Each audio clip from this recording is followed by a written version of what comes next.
Shalom untuk kita semua. Pada malam hari ini kita kembali di dalam konten My Pileo, My Inspiration dengan tema Our Medical Workers, Our Hero dengan narasumber Dr. Eliza dan Nurse Feby Cynthia Sihombing Escape. Pada malam hari ini narasumber kita akan berbagi cerita tentang bagaimana perjuangan mereka dalam menangani pandemi COVID-19 ini, terutama dalam penanganan pasien-pasien di rumah sakit tentunya. Dan juga kita akan berbagi juga tentang bagaimana kita harus menaati protokol kesehatan dan juga vaksin yang tentunya sudah diwajibkan bagi seluruh masyarakat Indonesia. Pada malam hari ini begitu istimewa karena kita akan begitu banyak mendapatkan inspirasi dan juga manfaat dari sharing Dr. Eliza maupun juga Nurse Feby. Namun sebelumnya kita akan masuk terlebih dahulu di dalam ibadah kita. Kita akan mengangkat satu pujian. Shalom teman-teman P3GMI yang dikasihi Tuhan. Kembali lagi kita dalam persekutuan My Pileo di topik My Inspiration. Pada hari ini kita akan bincang-bincang santai bersama narasumber yang sangat menginspirasi khususnya di bidang kesehatan. Namun sebelumnya kita mau masuk hadirat Tuhan, bahwa Dialah satu-satunya yang kita andalkan, bahwa Dialah sumber kekuatan dan pengharapan dalam hidup kita. Kita mengangkat pujian Dia bersama. Satu-satunya yang ku andalkan.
Mari kita bersatu di dalam doa. Benar Bapa, seperti lagu pujian yang kami naikkan tadi Tuhan, bahwa Engkau adalah Allah, tempat kami bersandar Bapak, Engkau satu-satunya Tuhan yang bisa kami andalkan Tuhan. Bahkan di tengah-tengah kondisi pada saat ini, dengan penuh ketidakpastian di masa-masa pandemi sekarang Tuhan, kami mau tetap mengandalkan Tuhan.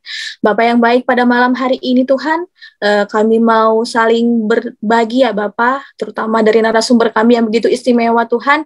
Kami ingin mendengarkan bagaimana kisah mereka, perjuangan mereka, terutama di dalam menangani pasien-pasien COVID-19 ya Bapak.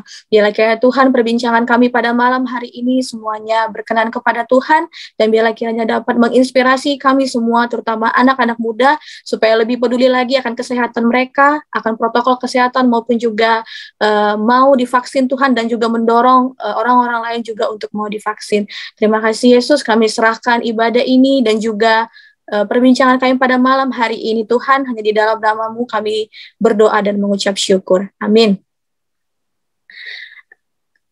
Baiklah teman-teman, tentu kita tahu pandemi COVID-19 ini sudah terjadi sejak November 2019, yang pertama kali terjadi di Wuhan dan kemudian sampai di Indonesia pada tahun 2020 sekitar di bulan Maret, dan pandemi COVID-19 masih ada sampai sekarang, bahkan juga kasusnya pun masih banyak, terutama di Indonesia juga cukup tinggi, bahkan juga PPKM masih terus dilakukan untuk dengan harapan dapat menurunkan angka dari pasien-pasien COVID-19. Nah, pada malam hari ini kita akan mendengarkan kisah bagaimana dokter dan juga perawat, yaitu Dokter Eliza dan juga Nurse Feby yang turut berjuang di dalam penanganan pasien-pasien COVID-19. Kita akan memperkenalkan narasumber kita terlebih dahulu. Kami persilahkan kepada Dokter Eliza untuk memperkenalkan diri, lulusannya dari mana, dan sekarang sedang bertugas di mana. Kami persilahkan Dokter Eliza. Ya, terima kasih Kakak Nadia. Perkenalkan, nama saya Elisa. Saya berprofesi sebagai seorang dokter. Saat ini sedang ada bertugasnya di Sumba Barat, di Rumah Sakit Umum Daerah Waikabubak. Lulusannya dari Ukrida, tahun lulusnya itu 2018, begitu. Terima kasih Dokter Eliza, nanti kita akan ngobrol lebih lanjut. Silakan untuk Nurse Feby bisa memperkenalkan dirinya, lulusan dari mana, dan juga sekarang sedang bertugas di mana. Ya, selamat malam. Perkenalkan, nama saya Feby.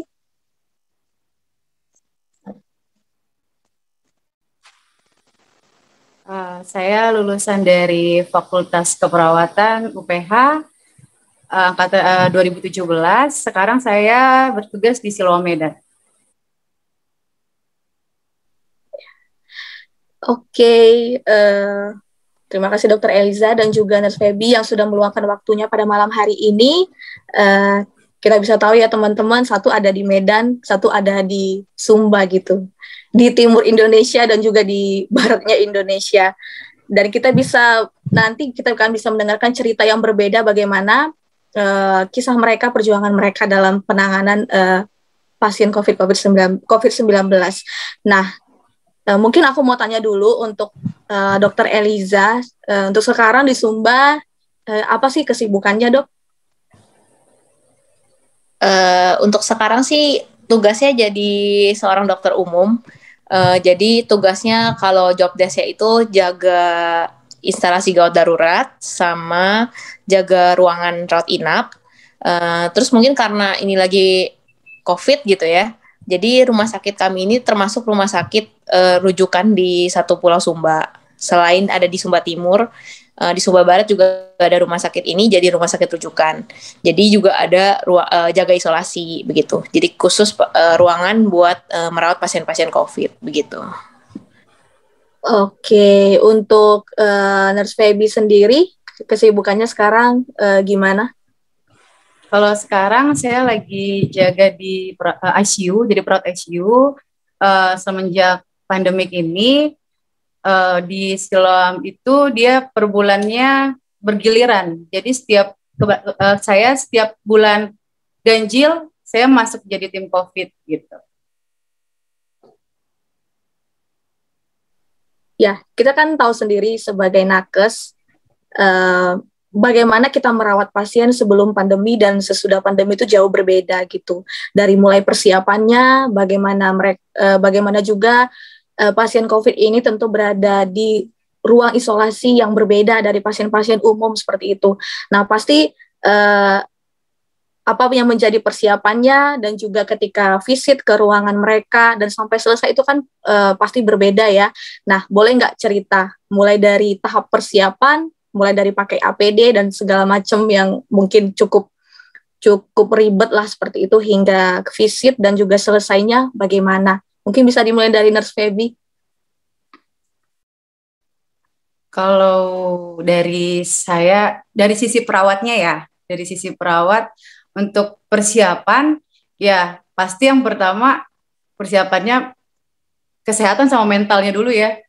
Kalau misalnya kitanya nggak sehat, nggak mungkin kita masuk ke dalam juga kan. Kita harus siap juga secara fisik gitu.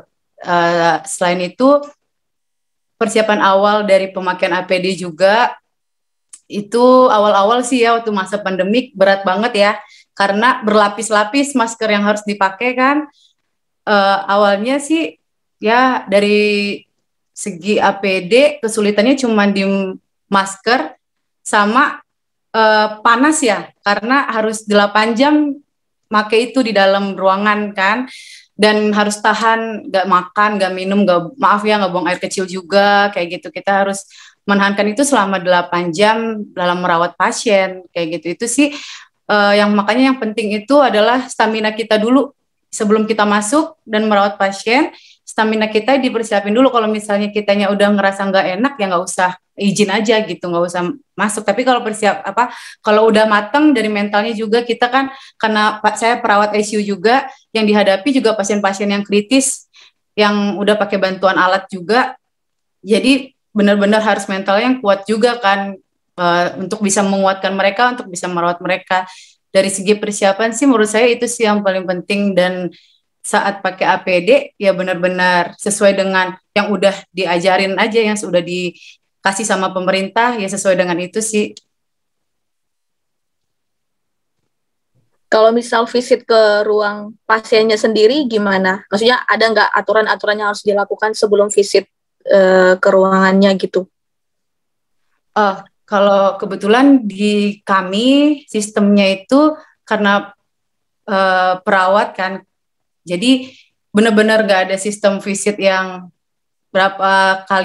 harus berapa kali masuk ke ruangan pasien, nggak ada kayak gitu. Jadi benar-benar di depan pasiennya kayak gitu. Jadi benar-benar kita jaga touch langsung ke pasiennya.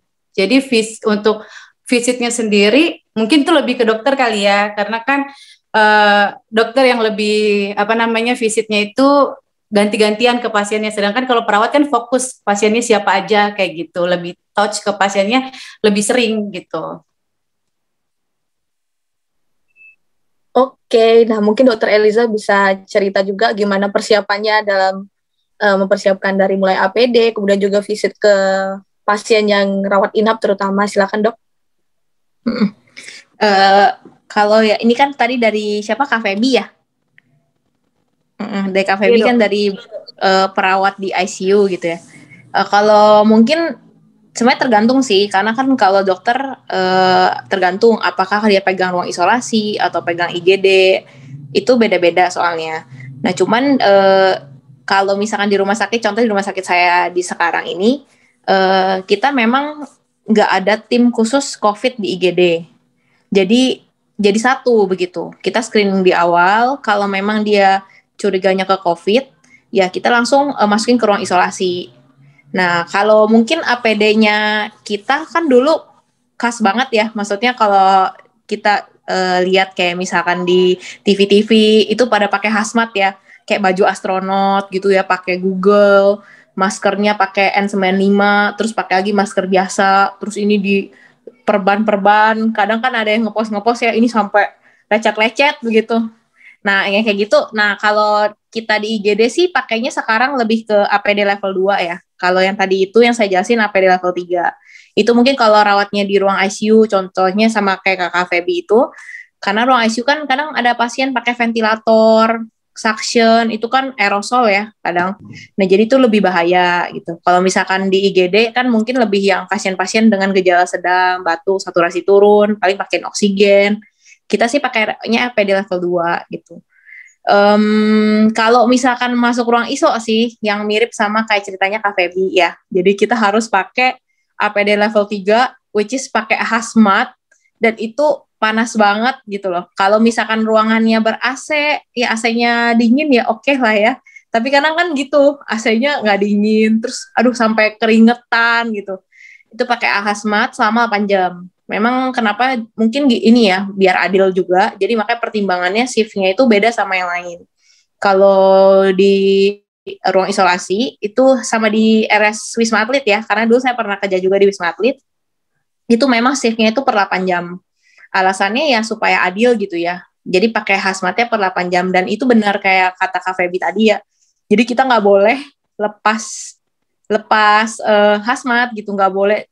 Waktu itu saya juga pengen kencing, juga nggak boleh gitu. Jadi kadang ada beberapa yang kita pakai pampers di dalam gitu. Kadang nggak boleh kencing begitu. Terus nggak boleh makan, nggak boleh lepas masker begitu. Intinya sih memang harus kitanya benar-benar pakai APD dengan baik begitu ya. Bahkan lepas APD pun juga harus benar-benar sesuai dengan prosedur. Karena banyak juga gitu ya teman-teman nakes kita yang sampai kena COVID, padahal dia tinggal sendiri gitu, cuman kerja doang. Mungkin pas kenanya di tempat kerja gitu, saat ngerawat pasien, mungkin lepas APD-nya, itu kan butuh teknik ya, lepasnya satu-satu gitu. Ini juga lepas masker yang di ini juga, aduh kadang sakit-sakit juga, saya juga ngerasain gitu ya, aduh itu menderita banget lah. Beda sama dibanding dulu kita nggak COVID tuh, pasti beda banget ya Kak ya.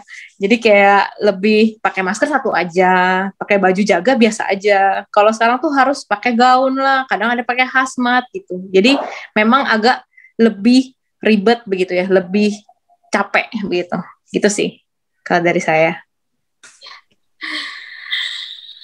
Persiapan mental, persiapan diri, dan juga harus menahan lapar dan haus, dan juga kalau misalnya mau ke toilet juga gitu ya dok ya, dan itu benar-benar ya gimana, memang lebih ribet, tapi gimana itu pun adalah tugas pelayanan kita gitu sebagai nakes. Nah, sebelum aku masuk ke pertanyaan yang ketiga, aku mau nanya dulu, kalau dokter Eliza sendiri sudah saya megang pasien COVID ini sudah berapa lama gitu? Apa sejak awal pandemi atau gimana? Udah berapa lama dok? Sebenarnya, ya, kalau dari saya dulu kan pandemi kita mulai booming COVID itu di Jakarta, seingat saya Maret apa April ya? Maret awal. Maret 2020. Ya. Yes. Nah, karena saya 2 tahun lalu saya juga di Sumba, tapi di rumah sakit yang berbeda dari yang ini, di rumah sakit kabupaten sebelah. Memang trennya COVID-nya ini memang lebih banyak pasti di daerah yang penduduknya banyak. Contohnya di Pulau Jawa, ya Pulau Jawa itu pasti booming, Bali, Jawa, Sumatera mungkin agak booming juga lah pasti karena kota besar ya. Nah, Sumba ini kan Pulau NTT ya, pulau yang mungkin penduduknya tidak sebanyak Jawa gitu. Jadi tren COVID-nya itu selalu akan lebih telat dibanding di Jawa gitu. Jadi saat mungkin di Jawanya boomingnya di Maret begitu ya, di kita tuh boomingnya telat. Agustus seingat saya, Juli atau Agustus baru ada ketemu pasien yang COVID gitu. Nah itu udah mulai tuh ada COVID gitu ya. Tapi nggak yang kayak Jakarta juga. Kalau Jakarta kan banyak banget ya COVID dan itu heboh banget sampai mungkin pemerintah kita sampai bikin rumah sakit darurat itu yang Wisma Atlet contohnya. Karena ya itu harus menampungkan pasien-pasien banyak banget begitu ya. Nah kalau di sini ada pasiennya tapi tidak terlalu banyak, 1-2 di rumah sakit saya yang dulu ya. Nah tapi sampai akhir tahun pun nggak terlalu banyak begitu. Nah, terus kan tahun 2021 saya balik selesai tugas ya. Saya kerja di Wisma Atlet. Nah, di Wisma Atlet itu saya kerja bulan April ke Mei tahun 2021 tahun ini ya. Itu pasiennya sekitar 1.800 waktu itu, seingat saya.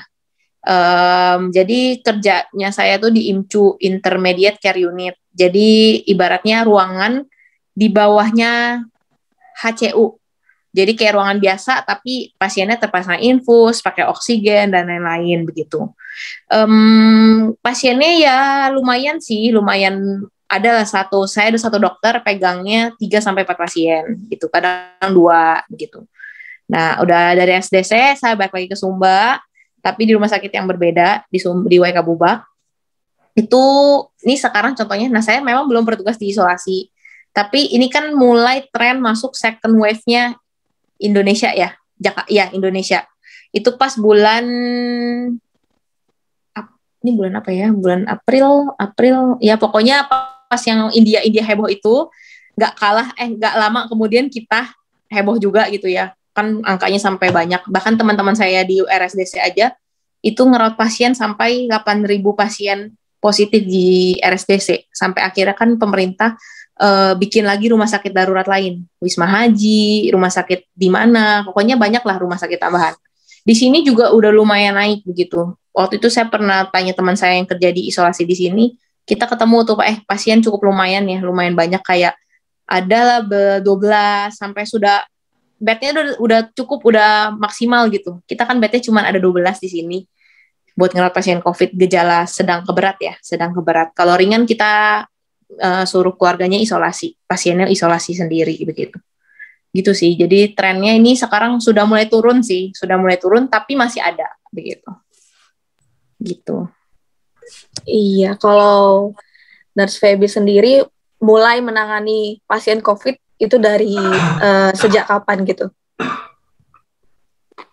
Saya sendiri menangani kasus ini sejak pandemi kan tahun 2020 ya, bulan Maret, saya di bulan 6 April, tanggal 6 April lebih tepatnya, waktu saya lagi ke Jakarta, bertepatan, waktu itu saya lagi pelatihan ICU, dimulai di bulan Februari, terus di Maret stop kan, karena ada ini pandemi, jadi nggak bisa balik nih, mau balik ke Medan kan nggak bisa balik nih, karena saya ada di red zone, ininya kan statusnya di Jakarta itu, jadi ya udah kebetulan Siloam bikin rumah sakit di Mampang kan, Siloam Mampang untuk khusus rujukan COVID pada saat itu, dan pada saat itu juga yang dibutuhin adalah perawat ICU-nya karena ICU-nya mau dibuka pertama kali kayak gitu. Ya udah, jadi dari situ kami dikirim ke Mampang anak pelatihan ini.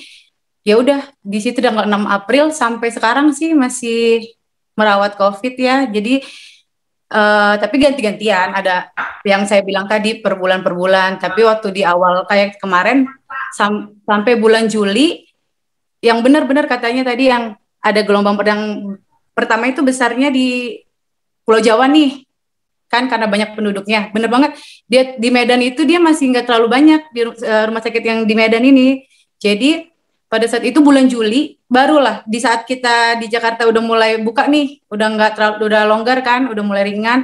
Di sana lah mulai, di Medan lah mulai banyak. Jadi saya ditarik lagi, suruh pulang pada saat itu udah bisa naik pesawat kan.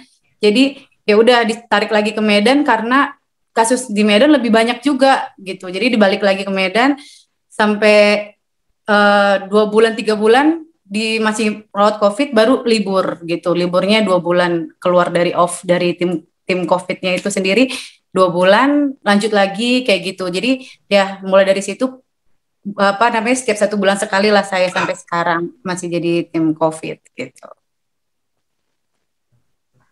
Ya berarti Dr. Eliza maupun juga Nurse Feby udah cukup lama ya, sebenarnya terhitung sudah sejak dari awal pandemi ini hadir di Indonesia, sudah langsung ikut gitu dalam penanganan pasien-pasiennya. Nah, karena sudah cukup lama, tentu ada banyak hal yang sudah dialami gitu. Nah, pengalaman apa sih yang paling berkesan selama menangani pasien-pasien COVID? Terutama tadi Dr. Eliza kan langsung pernah ikut di Wisma Atlet gitu ya. Nah, sebelum ke Dr. Eliza, mungkin dari Nurse Feby dulu. Pengalaman nih ya. Yang paling berkesan sih menurut saya ketika kita merawat pasien, dari segi perawatnya itu saat menemani mereka dalam masa-masa kritis ya, menemani mereka menerima sakitnya. Karena kayak yang kita tahu pasti kita pribadi kayak awalnya denial nih, kok bisa kena COVID ya, dari mana ya, pasti kita kayak nggak terima kan ya, kok kita, padahal aku udah pakai masker, aku udah cuci tangan kayak gitu, aku udah jaga prokes banget nih, kok aku masih kena sih kayak gitu kan. Terus habis denial dia mungkin marah, entah marah sama diri dia kenapa atau marah sama lingkungan ya kan. Jadi kayak dari segi emosinya pasien sendiri itu sih yang paling berkesan, maksudnya saat kita membantu mereka menerima kenyataan bahwa it's okay, gak apa-apa kok kamu sakit COVID, itu bukan aib gitu. Jadi kayak yaudah ayo kita sembuhin bareng-bareng kayak gitu. Kayak momen dimana pasien menerima sakitnya sih, itu yang paling berkesan banget buat saya. Dan detik-detik, karena saya di ICU ya, saya jaga yang kritis, detik-detik di mana pasiennya udah ya, saya dari tanda-tanda vitalnya pun udah nggak bagus, udah nggak stabil ya, untuk prognosisnya mungkin untuk prognosis kesembuhannya juga nggak tinggi gitu kan. Jadi ya udah bantu dia saat kita berdoa bareng, kalau misalnya di agamanya sama saya Kristen gitu kan, kita berdoa bareng kayak gitu. Aku ingat banget pendeta Florida, aku kan di Binong ya. Jadi dia pernah bilang gini, melayani itu bukan di gereja aja, Feb. Kamu nggak apa-apa nggak jadi pelayan di gereja, tapi saat kamu bekerja itu juga sebuah ladang pelayanan buat Tuhan kayak gitu. Jadi dengan kalimat statement itu, saya tuh kayak membantu pasien. Ya udah kayak menurut kamu meninggal itu gimana kayak gitu, gak apa-apa, percaya, kayak membantu dia meninggal dengan damai, intinya kayak gitu sih. Proses dimana kita membantu dia juga menerima sakitnya, sama memberikan arti kenyamanan bahwa meninggal dengan damai itu sulit banget sebenarnya, tapi itu sebuah pelayanan yang aku perawat harus bisa memberikan itu sebenarnya ke pasien. Rasa empati itu juga harus tinggi sih, yang harus aku miliki juga kan ya. Jadi ya momen-momen itu sih sangat berharga banget, kayak kita berdoa sama dia, kita saat teduh sama dia, dengerin style YouTube kan zaman sekarang kan, YouTube yang ada saat teduhnya kayak gitu, yang ada khotbahnya, itu benar-benar luar biasa banget sih. Kayak benar-benar Tuhan kayak pakai aku buat melayani, benar-benar disuruh Tuhan kayak melayani, touch ke pasien.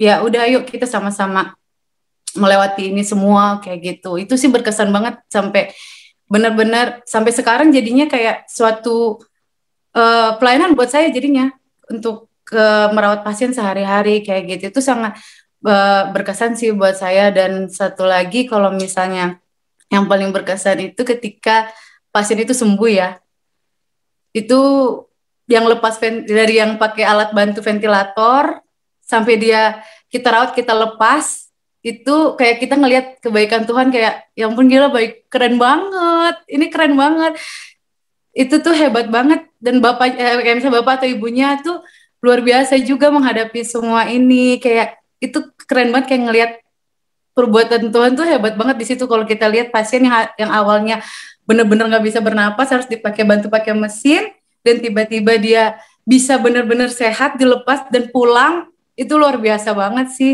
Bu. Itu sangat lebih dari berkesan deh kayaknya buat saya ya. Wow, luar biasa sih menurut aku bagaimana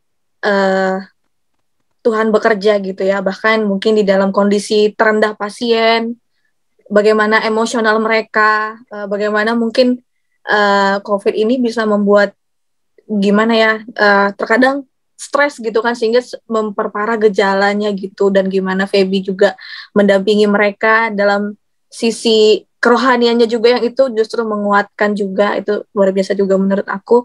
Dan semangat terus ya Feby, benar-benar luar biasa, karena aku sendiri juga belum pernah mendampingi gitu ya secara langsung. Dan itu benar-benar suatu privilege, keistimewaan sih untuk para nakes, baik itu perawat dan juga dokter umum gitu. Kalau dokter Eliza sendiri gimana dok? Terutama kan pernah langsung hadir di Wisma Atlet gitu ya. Mungkin gimana riuhnya di sana, gimana rempongnya di sana, boleh cerita pengalaman yang paling berkesan? Kalau di RS Wisma Atlet ya, saya sebulan di situ. mungkin gini ya, kan saya kerjanya kan di ruang IMCU yang tadi saya udah ada sempat singgung. Jadi di situ kadang gini keluarga, kayak contohnya di Cafe B tadi ya, yang di ICU itu kan mungkin lebih di atasnya IMCU. Jadi yang kepasang venti, yang udah dibantu dengan alat. Nah, kalau di tempat saya, dia biasanya masih pakai oksigen, asalkan ini oksigen yang di hidung atau pakai masker. Jadi masih bisa diajak omong dan sebagainya begitu. Dan gini sih, mungkin terkadang kayak kita kan kalau visit pasien kan nanya kayak keluhannya apa, ibu gini. Kebanyakan yang saya lihat orang yang terkena COVID nih, mungkin ada gangguan sedikit ya, maksudnya jadi biasanya lebih down orangnya.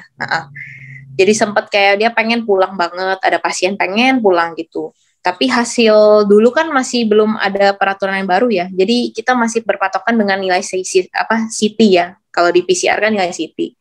Dia tuh pengen pulang banget, tapi nilai CT-nya masih 33, 34 gitu. Jadi belum boleh pulang. Dan dia tuh benar-benar down gitu loh, kayak dia sampai ngomong gini kayak, udah dok, udah saya pulang aja, nggak apa-apa, saya tanda tangan pulang paksa aja gitu, saya nggak betah di sini begitu. Karena memang cukup lama ya, jadi ngerawat pasien COVID tuh kalau untuk nunggu sampai dia nilai CT-nya maksudnya PCR-nya negatif ya, itu memang lama banget gitu. Kayak pasien itu mungkin sekitar belasan hari, 14 sampai 20-an hari gitu. Hampir mau sebulan lah gitu ya pasiennya di ruangan itu gitu. Dan mungkin dia kan posisinya memang sendiri bapaknya waktu itu. Jadi bapaknya aja yang positif, keluarganya nggak ada. Dan kan kalau yang keluarga-keluarga tuh nggak boleh jenguk kalau negatif ya. Jadi ada beberapa keluarga yang memang klaster keluarga. Jadi saat ada pasiennya masuk ke ruang kami, keluarganya ada gitu, dukungan dari keluarga gitu. Jadi misalnya datang bantu kasih makan dan sebagainya gitu. Lebih yang kalau yang sendiri-sendiri itu kasihan gitu kalau kita lihat. Kadang kita ya dokter, perawat sih, kalau saya lihat perawat lebih bisa care, karena kita kan mungkin dokter lebih sibuk buat ngurusin ini obatnya, hitung ininya, konsul hasil dan sebagainya. Kalau perawat biasanya lebih ngurusnya tuh sampai ya mungkin kayak Kak Feby tadi ya, maksudnya bisa ngobrol gitu. Perawat-perawat saya di RSDC juga gitu, jadi kayak ngobrolin kayak, Bapak gimana? Udah Bapak sabar, kasih dukungan emosional sih menurut saya begitu. Banyak pasien-pasien sih di RSDC kayak gitu, kebanyakan memang yang tadi saya ceritain ya. Terus riwahnya itu ada juga pasien yang mungkin nggak terima lah, sama kayak yang tadi Kak Feby ceritakan gitu. Dia tuh nggak terima, saya nih COVID gini, aduh, kayak nggak terima kalau dia dibilang COVID gitu loh. Bahkan di sini pun sama, kalau di Jakarta kayaknya ya mungkin karena lebih banyak pilihan rumah sakit, bisa isolasi di rumah ya. Jadi lebih ya oke lah. Tapi kalau di background-nya di Sumba ini, banyak pasien dengan gejala berat, ya saturasi 60, 70. Kemarin saya juga baru jaga, ketemu juga saturasi 60, 70. Tapi nggak mau dirawat begitu. Karena mereka merasa aib gitu ya. Kalau COVID nih, kalau di daerah kecil seperti NTT gitu, aib gitu. Jadi karena mungkin orang-orang akan ngomongin. Jadi kebanyakan pasien-pasien yang harusnya kita rawat, kan mereka punya hak mau dirawat atau tidak gitu. Mereka lebih memilih tidak gitu. Dan itu yang menurut saya sayangkan sih. Maksudnya kasihan juga ya, kalau misalnya tiba-tiba perburukan di rumah, meninggal misalkan gitu kan, kasihan begitu ya buat ibunya sendiri. Kadang ada yang ibunya mau dirawat, tapi keluarganya yang nggak mau gitu. Makanya kadang kasihan gitu, kayak ya kita berdoa aja gitu buat yang terbaik buat pasiennya gitu. Paling kita kasih vitamin gitu. Tapi kan sebenarnya memang harusnya pasang oksigen ya, dapat obat-obat suntik. Tapi ya di sini karena aib banget gitu ya, di daerah kecil jadinya kayak gitu. Nah kalau di RSDC sih mungkin karena lebih open lah ya dibanding kalau di daerah kecil. Kebanyakan sih walaupun gejala-gejala ringan pun kan dari puskesmas itu nanti ada alurnya. Kalau positif dia nggak bisa isolasi, dia pasti akan bisa masuk rumah sakit Wisma Atlet selama ada tempatnya. Yang waktu itu saya masuk pas bulan saya memang ada tempat. Jadi pasien nambah tuh banyak. Tepat pas waktu itu Lebaran ya, kalau nggak salah Mei. Itu Lebaran mulai naik. Sehari kita bisa dapat pasien sekitar 40 sampai 50 sehari. Jadi pertambahannya tuh cukup signifikan. Mulai akhirnya kan saya mudik kan udah dilarang, tapi ya masyarakatnya kan kadang lebih ingin mudik gitu. Udah nggak peduli sama COVID gitu. Jadi ya kayak gitu. Akhirnya naik lah trennya waktu itu. Sampai kemarin booming yang sampai 8.000 begitu. Itu sih. Thank you, Dok. Nah, setelah mengalami semuanya dalam penanganan pasien-pasien ini, begitu lamanya sudah berkecimpung di bidang ini kayak gitu ya, di dalam pelayanan ini, terutama di masa pandemi, apa sih sebenarnya ketakutan terbesar gitu ketika berhadapan dengan kasus ini gitu? Nah, selain ketakutan, tentu kan ada kebanggaan tersendiri gitu. Nah, bagi Nurse Feby dan juga Dr. Eliza, apa ketakutannya dan sekaligus apa juga kebanggaannya bisa berada di dalam situasi ini? Bisa dari Feby. Dari saya ya, kalau ditanya, pernah takut nggak sih ngerawat pasien COVID kayak gitu kan? Nggak takut kayak gitu. Tapi yang ditakutin menghadapi kematian pasien COVID. Itu bedanya. Ngerawat pasien COVID saya nggak takut. Tapi menghadapi kematiannya saya takut. Padahal bukan saya yang mati kan. Kayak gitu kan. Yang meninggal orang lain. Tapi saya yang takut. Karena apa? Waktu kasusnya lagi banyak nih. Kan setiap hari nih. Hampir setiap hari. Itu saya melihat pasien meninggal di depan mata saya. Saya yang gagal resusitasi, akhirnya dia meninggal, kayak gitu kan. Hampir setiap hari atau enggak 2 hari sekali, seminggu sekali. Lama-lama, saya jadi yang takut merawat. Kayak gitu. Jadi kayak, ini kok jadi pada banyak yang meninggal ya? Atau akunya yang kurang pinter, kayak gitu. Jadi kayak menyalahkan diri sendiri. Kenapa ya? Kok banyak yang meninggal gitu? Apa aku yang kurang pinter ya kalau ngerawat dia ya? Kayak gitu. Jadi kayak sempet akhirnya nggak mau lagi jadi tim COVID itu 2 bulan off, nggak mau ngerawat, bener-bener takut banget menghadapi kematian, nggak bisa gitu, sedihnya tuh ikutan gitu karena mereka meninggal dalam kesendirian, ibarat kata orang keluarganya nggak ada, anaknya nggak ada, istrinya nggak ada, suaminya nggak ada, kayak gitu. Jadi bener-bener mereka ketemu ya udah dikubur pas udah pengen dikuburkan gitu kan. Bener-bener ngebayangin itu tuh kayak sedih banget. Jadi kayak sayanya yang gak kuat, sayanya yang takut kayak gitu. Sempet off 2 bulan, sempet bener-bener pas kebetulan Desember kayak udah gak mau lagi deh Tuhan, aku gak mau lagi, aku capek banget, aku gak mau kayak gitu kan. Terus tapi kayaknya mungkin Tuhan Tuhan maunya tetap nggak boleh, harus bekerja, harus terus di ladang itu mungkin Tuhan maunya aku kayak gitu kali ya, harus terus merawat sampai di Desember pertengahan. Aku udah seneng banget nih waktu itu Desember aku nggak disuruh naik kan. Desember nggak naik, tiba-tiba di pertengahan Desember itu disuruh naik nih, Feb, naik ya, kurang orang kayak gitu. Terus bener-bener di situ nangis, pas disuruh bener-bener nangis karena ketakutan, nggak mau kayak gitu. Apalagi mau tahun baru kan, nanti tahun baru kasus makin banyak yang liburan, udah kepikiran, udah aneh-aneh deh mikirnya, udah liburan nanti kasusnya meningkat, terus nanti banyak lagi, pasti nanti banyak lagi yang meninggal kayak gitu kan. Jadi kayak takut juga kan. Jadi sampai akhirnya sebelum naik dibilang ya udah kamu libur dulu 1 hari, lusa baru kamu naik ya, kamu siapin dulu diri kamu ya, kayak gitu. Nggak ada orang lagi Feby katanya gitu kan. Ya udah, jadi besoknya dikasih libur itu langsung diskusi tuh sama pendeta aku juga, dan dia Bu Rida kan nelpon, bener-bener ngasih tahu kalau aku takut kayak gitu kan. Takut Bu, segala ya seperti yang aku ceritain tadi. Ya respon dia yang bikin aku bangkit lagi ya, yang bikin aku bangkit lagi tuh kayak gini. Kematian itu Tuhan yang atur, Feby. Hidup dan matinya seseorang itu sudah diatur oleh Tuhan. Kamu cuman dipakai sebagai alat Tuhan untuk merawat dia. Kayak gitu. Jadi nggak apa-apa. Kamu harus ya benar-benar harus balik lagi, harus mau merawat. Itu kan udah profesi kamu. kamu yang udah ngambil jalan itu, kayak gitu.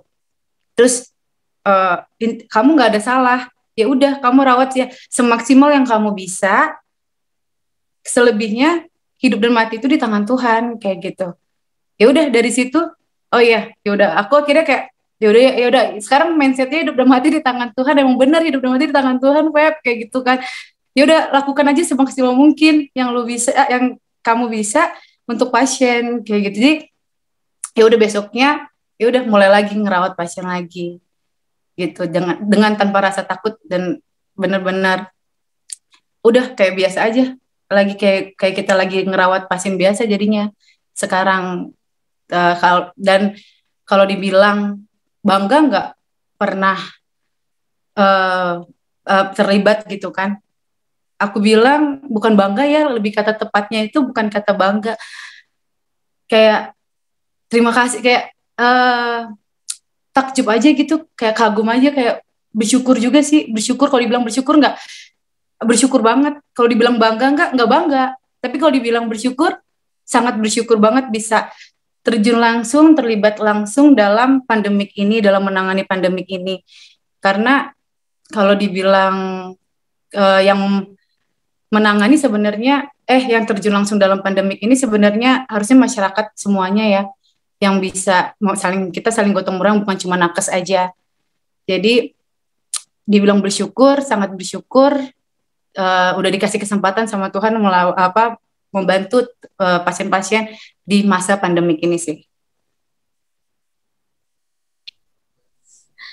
Ya, thank you Feby. Kalau Dokter Eliza sendiri gimana dok ketakutannya, dan tentu ini menjadi suatu momen yang membuat seorang Dokter Eliza bagaimana sih, apa ada kebanggaan tersendiri atau gimana ketika bisa terjun di dalam pelayanan terutama di masa pandemi sekarang? Ya, kalau ketakutan, kalau saya takut sih anaknya. Saya tuh takut karena kalau kan pasien di Jakarta tuh saya sebenarnya tidak diizinkan, pertamanya nggak diizinin gitu untuk masuk RS Wisma Atlet.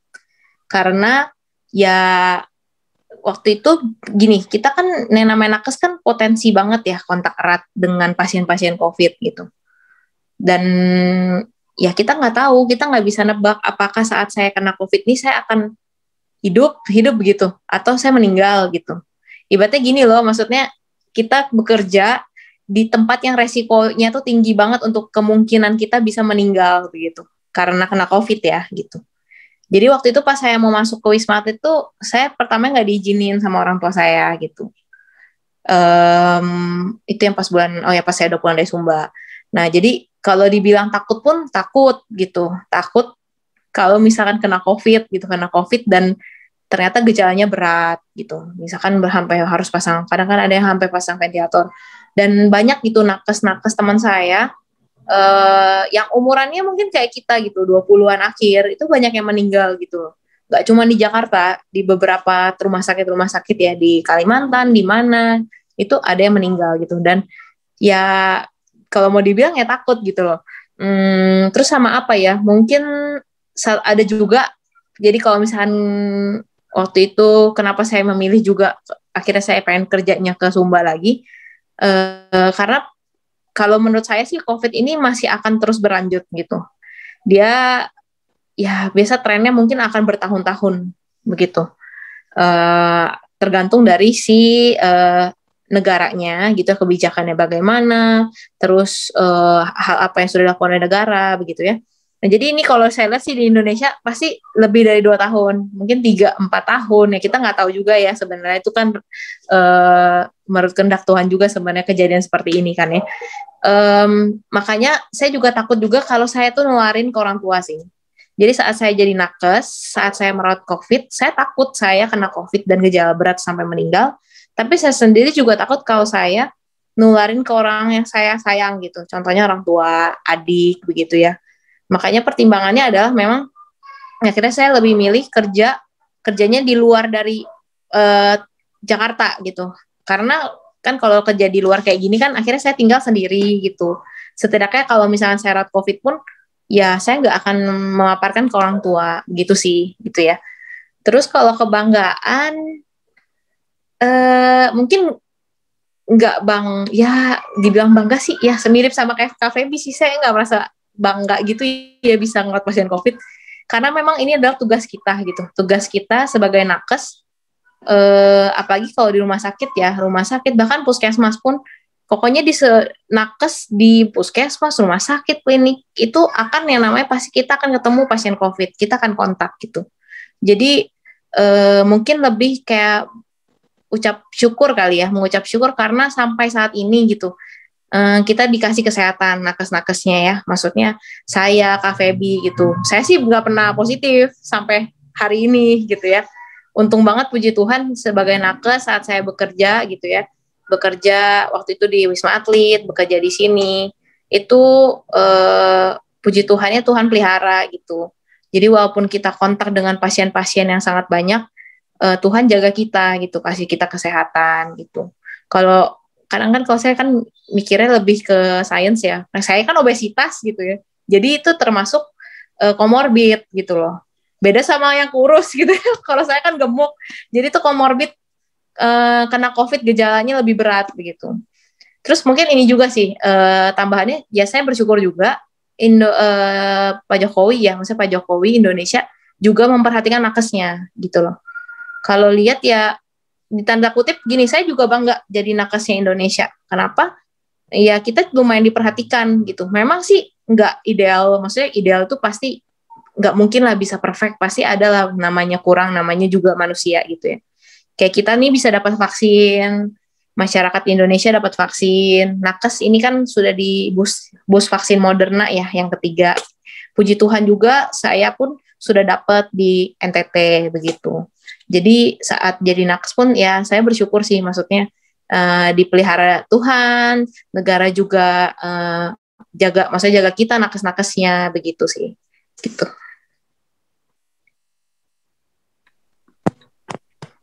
Ya, kita dari tadi udah mendengarkan bagaimana kisah Feby maupun juga Dr. Eliza dalam menangani pasien-pasien COVID, bagaimana juga ketakutan mereka dan juga ungkapan rasa syukur ya, masih sehat sampai sekarang, masih dilindungi Tuhan, masih dijaga dari segala aspek kehidupannya gitu, dan masih bisa bekerja secara maksimal sampai sekarang. Nah, sekarang kita mau tahu nih mengenai prokes dan vaksin, walaupun mungkin sudah berulang-ulang diberitakan, baik itu di media elektronik maupun juga media cetak, semuanya udah banyak diberitakan gitu ya, tapi kita mau dengar lagi dong sekali lagi gitu dari Nurse Feby dan juga Dr. Eliza mengenai apa sih itu prokes. Kita tahu juga prokes itu kan sudah berubah-ubah ya, bahkan sekarang mohon dikoreksi ya nanti 5 atau 6 ya.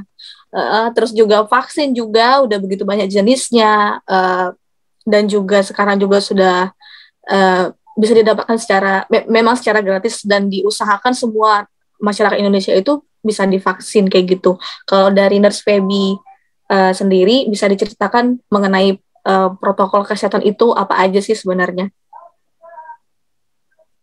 Ya, kalau kita kan benar-benar harus jaga prokes, kata dia prokes, harus tetap prokes, ke kantor prokes, keluar prokes, kayak gitu. Tapi mungkin ada beberapa yang apa sih prokes, kepanjangan prokes apa sih, kayak gitu juga kan, masih mungkin saya juga bisa sedikit sharing. Prokes itu kan protokol kesehatan ya. Jadi protokol kesehatan itu merupakan upaya kesehatan masyarakat. Kesehatan kita, upaya dalam bentuk beberapa tindakan untuk promosi kesehatan atau mencegah penyakit. Yang sekarang sering dibilang 5M kayak gitu kan. Apa sih 5M kayak gitu? Pasti teman-teman udah tahu lah, udah pinter-pinter juga kan, udah jago semua nih, udah sering buka Instagram, YouTube, media sosial sekarang udah tahu pasti 5M apa. Tapi saya sekedar mengingatkan kembali, menginfokan kembali kalau kita tetap harus jaga prokes kita 5M, memakai masker, menjaga jarak ya 1 meter kurang lebih, terus mencuci tangan itu penting banget, sama menjauhi kerumunan, sama membatasi mobilitas. Kayak gitu sih. Dari yang penting teman-teman jangan lupa satu lagi ditambah satu, melakukan vaksin. Harus itu prokes 5M dan melakukan vaksin. Itu sih yang dari saya. Sedikit sharing. Ya, thank you Feby. Dr. Eliza mungkin bisa ceritakan mengenai vaksin gitu. Vaksin ini apa, terus kenapa kita harus vaksin dan bisa didapat di mana aja.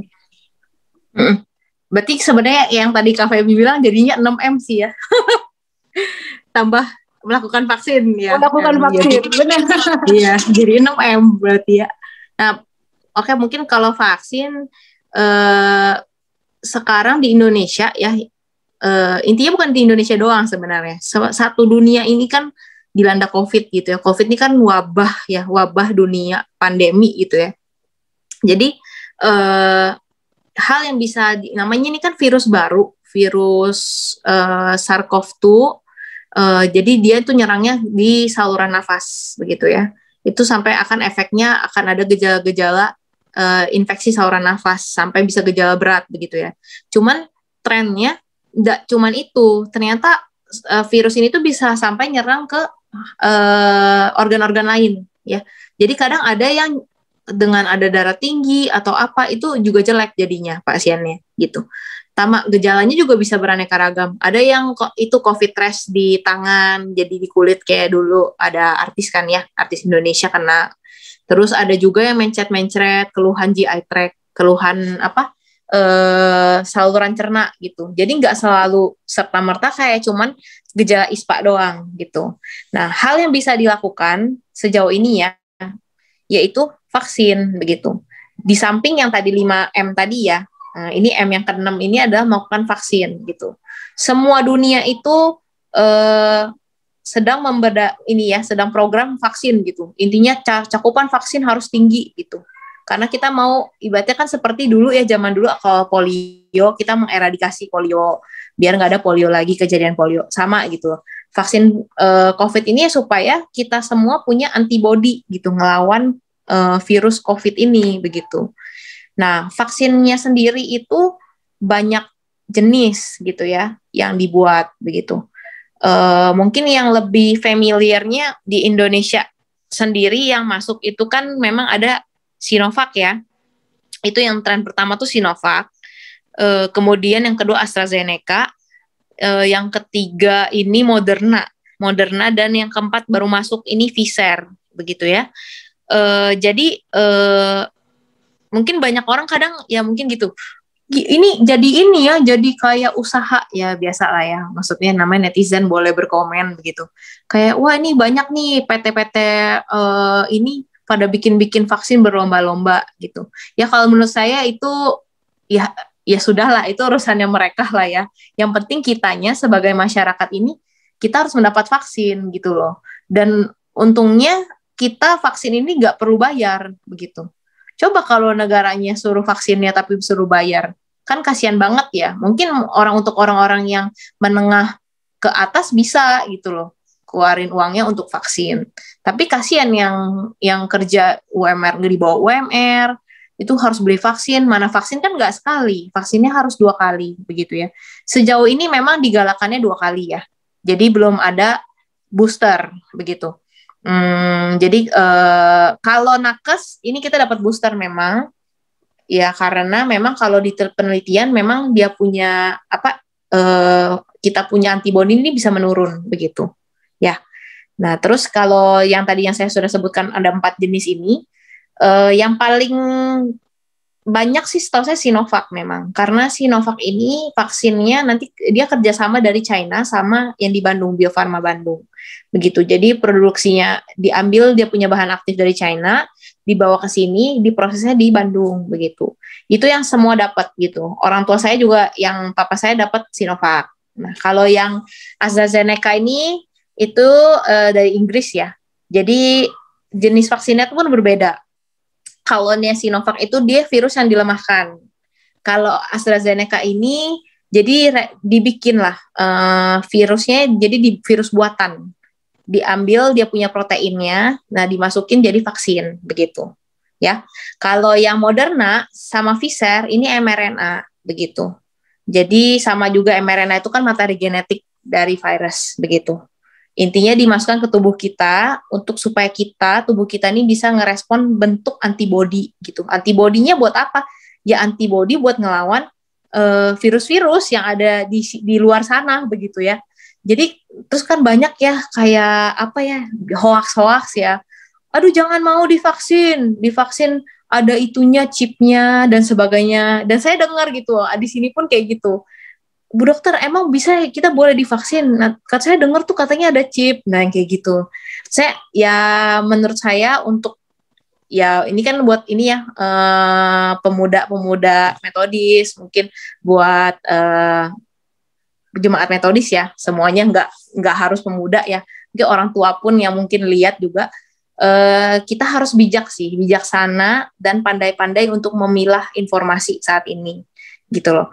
Kadang hoax itu jangan terlalu didengar gitu loh, kadang nggak masuk akal menurut saya. Emang siapa kita sampai harus kita dimasukin chip gitu ya, mungkin kadang nggak masuk akal menurut saya, tapi orang percaya gitu. Jadi menurut saya jangan terima hoax sembarangan. Kalau misalkan mau tahu tentang vaksin atau mau tahu tentang kalau divaksin ini saya cocoknya yang mana ya dan sebagainya, itu cari informasi yang akurat gitu. Ya, kalau saya sih kalau yang main Instagram biasanya sih saya follow-nya yang ini ya, yang memang benar ya, yang Pandemic Talk atau Dr. Ning. Nah, biasanya saya baca-baca dari situ. Kan kalau soalnya dia mengerti, kalau awam-awam baca dia punya posan pasti ngerti gitu ya. Terus vaksin itu sebisa mungkin harus mau vaksin, bukan harus mau ya harus, pokoknya harus wajib vaksin menurut saya gitu. Tapi di luar sana ini kan vaksin kan memang tidak bisa dipaksakan, itu baik lagi haknya manusia untuk memilih untuk divaksin atau tidak. Tapi kalau menurut saya divaksin gitu. Oh juga kita nggak ada ruginya sebenarnya kita dapat vaksin ini. Satu, gratis. Dua, ya kita dapat antibody gitu. Walaupun mungkin nilainya bisa nggak terlalu tinggi atau ada yang tinggi, kita nggak tahu karena susah itu harus cek lagi nanti ke lab gitu. Terus apa ya? Paling itu sih sebenarnya. Intinya adalah harus mau divaksin sih gitu. Jadi jangan nggak perlu vaksin. Kadang juga ada lagi yang ngomong gini, nggak perlulah divaksin karena orang yang divaksin juga buktinya banyak tuh yang kena COVID lagi. Kan di second wave ini kan ternyata di beberapa ya adalah penelitiannya. Kalau pasien-pasien yang udah divaksin juga kena COVID gitu. Tapi juga harus tahu gitu loh, penelitian itu juga dilihat kalau sebenarnya pasien-pasien yang tidak divaksin itu gejalanya jauh lebih berat dan bahkan angka kematiannya lebih tinggi. Beda sama orang yang udah dapat vaksin gitu. Jadi bukti sebenarnya kalau vaksin itu berguna gitu. Karena kan orang kan terima informasi hanya sedikit-sedikit, vaksin sama juga kena COVID, kalau itu mah nggak usah vaksin gitu. Tapi dia nggak meneliti lebih jauh. Vaksin ini ternyata beda gitu, ada efeknya di orang yang akhirnya sudah divaksin kena COVID itu beda sama orang yang nggak divaksin. Itu sih paling ya. Paling itu aja sih. Ada lagi yang mau ditanyain tentang vaksin? Takutnya saya ada yang lupa sampein gitu.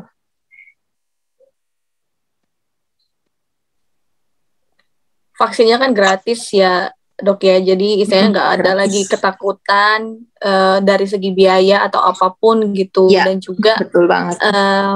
Variannya juga udah cukup banyak gitu ya, dan juga maksudnya dari gejalanya sendiri dok, karena kan ada juga terkadang aku juga pernah nemuin pasien takut divaksin karena habis itu gejala vaksin.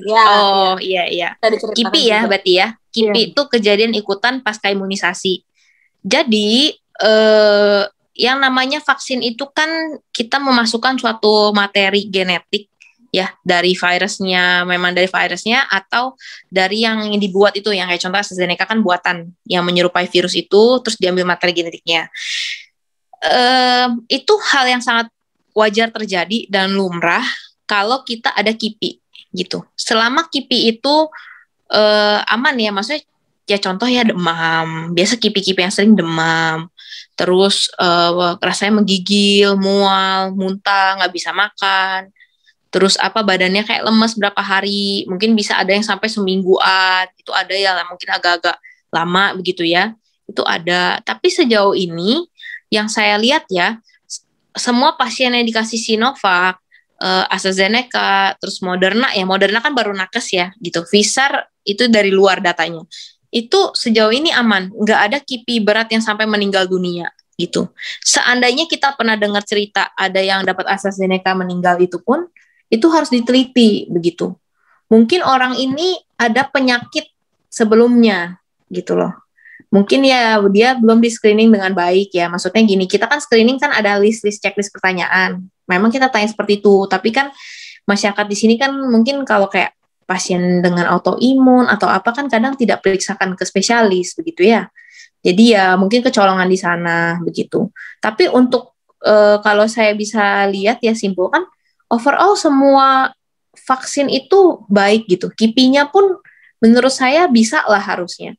Contohnya gini aja lah, anak-anak ya.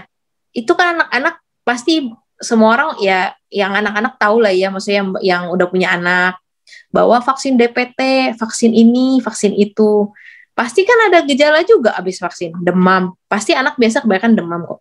Demam, badannya lemes, kadang ada yang mual gitu, anak-anak. Dan itu wajar gitu loh. Sebenarnya sama aja kita ini terapkan di vaksin yang ini ya sama aja. Intinya pas kita divaksin pun gejalanya ya mirip kayak gitu loh. Nah, nanti saat ada gejala itu ya kita minum obat gitu ya. Kalau misalnya ada demam ya minum obat demam. Kalau ada mual, muntah bisa minum obat mual begitu ya. Atau lu hatinya sakit minum obat mah begitu. Intinya sih aman-aman gitu loh. Memang ada yang ini, yang Moderna yang kemarin saya dapat tuh sakit. Jujur aja sakit itu karena Sinovac saya nggak ada keluhan apa-apa gitu. Tapi kalau yang Moderna ini berasa banget pegel tangannya. Tapi ya itu bisa ditahan gitu loh. Karena efikasi Moderna ini cukup tinggi gitu, 94 atau 95%. Jadi itu memang ya, dia positif, bisa bikin kita tuh kebal terhadap COVID begitu. Walaupun tetap bisa kena COVID, cuman tidak gejala berat begitu. Tapi efikasinya tinggi gitu loh. Jadi menurut saya jangan takut KIPI-nya. Kalau memang kita ada kepikiran, aduh saya takut nih, kan ada dulu kan AstraZeneca dilaporkan ada yang meninggal pembekuan darah di, saya lupa di Swiss atau di mana, pokoknya di daerah Inggris lah. Nah, hal itu pun kan sebenarnya orang tua ya, itu kan kejadiannya di orang tua. Dan sebenarnya harusnya memang dicek lengkap gitu, kalau orang tua gitu. Tapi kalau memang orang tuanya tidak ada sakit apa-apa, nggak ada sakit gula, nggak ada sakit darah tinggi, aman-aman, harusnya kita menerima vaksin sih aman ya, sejauh ini gitu. Nah, sekarang kan ini memang udah masuk nih Pfizer, yang terbaru nih Pfizer. Dia juga cukup oke banget sih menurut saya vaksin ini. Nah, ini bisa sih kalau misalkan mungkin ada beberapa pemuda atau orang tua kita yang belum divaksin, daftarin aja. Cuman memang Pfizer ini baru di Jakarta setahu saya, belum disebarin ke yang lain. Gitu. Moderna pun udah ada nih, Moderna buat masyarakat umum boleh kok gitu. Ya, jadi kalau yang kadang kan dulu milih-milih ya, nggak mau kalau Sinovac, tidak mau kalau AstraZeneca. Nah, sekarang udah ada Moderna dan Pfizer. Nah, secepat mungkin daftarkan gitu ya. Itu kan mekanismenya udah ada ya. Download aja atau akses di Peduli Lindungi itu. Itu gimana, kita mau vaksin bagaimana, atau bingung boleh tanya ke puskesmas. Begitu. Ya. Thank you Dr. Eliza, udah cukup lengkap penjelasannya mengenai vaksin, dan juga Nurse Feby tadi udah jelasin mengenai protokol kesehatan, dan ya tentunya nggak ada lagi alasan bagi kita untuk tidak ikut gitu, dan udah pasti wajib vaksin gitu ya. Nah, tadi kan kita juga udah dengar gimana mengenai masyarakat Indonesia gitu ya, terkadang juga netizen yang mungkin mengeluarkan statement yang terkadang membuat kita berpikir, ya bener nggak sih, apa harus taat prokes, apakah juga memang harus wajib vaksin, atau mungkin ya udah biasa aja gitu, nggak usah terlalu peduli. Nah, gimana sih menurut Dr. Eliza dan juga Nurse Feby, sebenarnya bangsa Indonesia ini udah cukup taat nggak sih sebenarnya? Nah, terus kalau ketemu orang ataupun pasien yang tidak melakukan prokes atau tidak mau divaksin, kayak tadi Dr. Eliza cerita ada alasan-alasan tertentu, apa sih edukasi yang biasanya diberikan kayak gitu? Boleh dari Feby? Kalau untuk pertanyaan ini ya, taat nggak sih masyarakat Indonesia terhadap vaksin? Taat kalau teredukasi mungkin ya. Masyarakat mungkin takut kayak gitu kan, takut kayak benar tadi yang dibilang sama Dr. Eliza, takut kipinya, terus hoax-hoax yang tersebar di masyarakat kayak gitu. Kalau mungkin mereka teredukasi dengan benar, mungkin akan taat semua ya. Kayak udah tahu nih, oh kayak tadi di grup kami nih misalnya dibilang, bener nggak sih kalau misalnya KIPI-nya Moderna itu lebih berat kayak gitu. Kayak mama saya sendiri juga barusan ngechat saya, Bapak bisa nggak ya Dek dapat Moderna kayak gitu sama abang katanya. Itu katanya berat ya Dek. Itu tadi dibilang begitu kan, pas banget ya sama pembicaraan ini kita ya. Jadi dibilang kalau masyarakat diedukasi mungkin tergantung, kayak kita tanya dulu nih kayak kenapa ya takut kayak gitu, kenapa ya takut divaksin, misalnya alasannya karena KIPI-nya, ya kita jelasin kayak dokter Eliza tadi jelasin, nggak apa-apa itu wajar kayak gitu, resiko untuk KIPI ya pasti ada kayak gitu, tapi untuk penanganan ini kan ada pantauan nih, ada pemantauan terhadap KIPI-nya juga kan kayak gitu, bukan asal sembarang divaksin langsung ditinggal, enggak kan, kayak pasti setiap vaskes habis divaksin ada pemantauan, ada monitoring untuk KIPI-nya kayak gitu. Yes. Jadi kayak balik lagi tanya, takutnya kenapa? Kayak jadi barulah kita edukasi sesuai dengan alasan dia takut. Kayak gitu. Kalau dan ini sih ada, tadi saya juga baru ketemu juga nih, bagus banget websitenya, ternyata semua udah dilengkap sama pemerintah tuh, pemerintah kayak udah ngelakuin yang terbaik sih menurut saya ya. Dia selain dia gratis, dapat diakses di mana aja, puskesmas terdekat, ya kan, gak jauh-jauh kayak gitu. Terus ada di websitenya namanya covid19.go.id. Kalau kita buka semuanya di situ tuh ada pilihannya, mau di mana, ada provinsinya apa, kotanya apa. Di situ nanti dikasih tahu nih vaskes yang tersedia, berapa jumlah vaksin yang dipakai, berapa yang tersisa, ada semua di situ. Di jenisnya apa, jenis vaksinnya apa, ada di situ semua. Terus kalau misalnya ada KIPI, lapor KIPI kemana, ada juga di situ. Jadi kayak mungkin masyarakat harus tahu juga, pemerintah udah menyediakan website tersebut. Jadi nggak usah takut, tinggal kita pelajarin aja di website itu. Sebelum kalau kita takut, pelajari aja dulu websitenya. Oh iya ya, ternyata udah di sini semua. Ini udah ada YouTube-nya juga di situ, dikasih tahu kenapa harus vaksin juga, kenapa KIPI-nya apa aja, terus untuk jaganya juga kayak gimana. Di website itu sih udah ada banyak juga sih. Ini bukan promosi ya, tapi untuk sekedar teman-teman juga harus tahu juga, pemerintah itu udah baik banget loh sama kita. Masa kita nggak mau nurutin pemerintah gitu? Kita cuma disuruh datang loh untuk bawa keluarga kita untuk vaksin kayak gitu. Kenapa kita nggak mau sih kayak gitu? Jadi butuhnya apa lagi sih masyarakat selain ini, kan udah disediain semua kayak gitu kan. Jadi kayak jangan nyalahin, nuntut pemerintah ini, pemerintah itu, padahal kitanya yang nggak tahu kalau ternyata udah disediain loh, tapi kamunya nggak tahu kayak gitu. Jadi kayak lebih masyarakat juga harusnya, karena sekarang gadget juga pasti ada ya, lebih mau inisiatif ya untuk mencari tahu juga kayak gitu. Jangan maunya dijelasin dikasih makan, tapi kita nggak mau nyari makan kayak gitu. Jadi kayak kalau kita mau benar-benar kita yang butuh kesehatan kan kita sendiri ya. Jadi teman-teman mau sehat nih, teman-teman mau biar kalau aku kena COVID, aku nggak parah nih, gimana ya caranya? Harus ada inisiatif juga kayak gitu. Jadi oh yaudah aku coba searching, oh harus vaksin di mana kayak gini-gini, harus ada inisiatif juga dari teman-teman juga untuk menjaga kesehatan. Jadi selain jangan maunya disodorin terus juga kayak gitu kan. Jadi harus sama-sama kita bergerak aktif untuk mengurangi angka penularan COVID ini kayak gitu. Iya, sama-sama proaktif gitu untuk mencari informasi yang benar yang pastinya ya. Jangan informasi yang tidak benar. Nah, dicatat tuh covid.go.id ya teman-teman. Nah, covid19.go.id. Nah, Dokter Eliza sendiri gimana kalau misalnya ya udah cukup taat gak sih sebenarnya masyarakat Indonesia? Terus kalau ketemu orang yang nggak mau, banyak alasan gitu, kira-kira gimana cara mengedukasinya? Kalau misalkan ya tadi yang kayak si Kak Feby bilang ya, itu memang Indonesia, maksudnya pemerintah ya, khusus pemerintah. Memang ini dia punya website-nya ini udah lama sebenarnya. Dan tapi diupdate terus gitu loh. Jadi saat ada datang vaksin apa semua dia tulis begitu. Jadi selalu diupdate setiap hari begitu. Nah, kalau misalkan ada hoax, kadang kan gini ya, orang kan di Instagram aja lah, kadang makanya nggak semua masyarakat ya. Jadi saya tidak mengeneralisasi gitu. Ada beberapa yang kalau misalkan lihat akun di Instagram dia bisa telan bulat-bulat gitu, nggak dia pikir, oh iya ya ini ya, tapi nggak ngecek itu bener apa enggak.